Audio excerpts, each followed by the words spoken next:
alone with her thoughts. And perhaps also with God. And it says you felt the presence of something. Yeah, there's like other things around me. Okay, can you describe them? They were just bodies of nothing. Not doing anything, just chilling. How many were just chilling? She actually counted them. You see her move her hand? Yeah. She was actually recreating it. Yeah.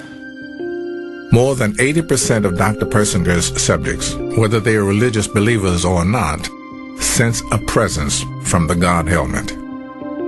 When the right hemisphere was being stimulated, she felt the presence of things around her. 5 entities that were faceless.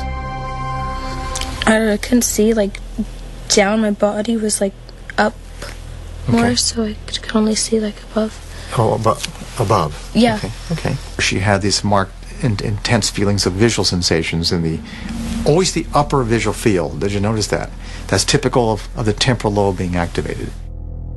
I see you checked here that the experiences did not come from my own mind. Can you describe that?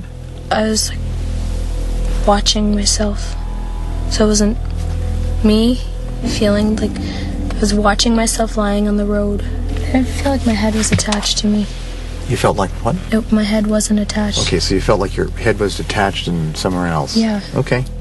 Now, it says you saw vivid images this time. Yeah, there's like heat coming up, like fire. Okay. Coming up around. Which one did you like the best, the first or the second? First one. You like the first one? Okay. The one I want to float again. That was cool. Okay, well... Not too much like in the fire part, the second one, but... I don't know. First one was awesome. And she had a classic experience that takes place in the chamber. Now imagine what that would be if she was sitting in a church pew, or a synagogue, or a mosque, or for that matter laying by herself at night in the middle of her bed, and this happened. Can you imagine how she would label it and the impact it would have on her entire life? There we go. Dr. Persinger's work raises the extraordinary possibility, not just that spiritual experiences can be induced, but that some of the most intense and influential religious visions in history may have their root in nothing more than the wiring of the human brain. Abraham, Moses, Native American shamans.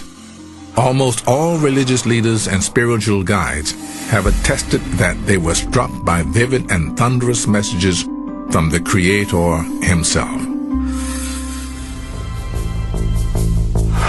In the history of religious experience, many of the great religious thinkers have electrical lability in the temporal lobe. Luther, as you know, who started Lutheranism, was struck by lightning.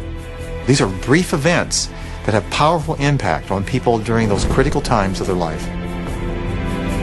And really the great challenge to science, and this is the exciting part, is not so much the fact that the brain's generating the experiences, is what are the stimuli?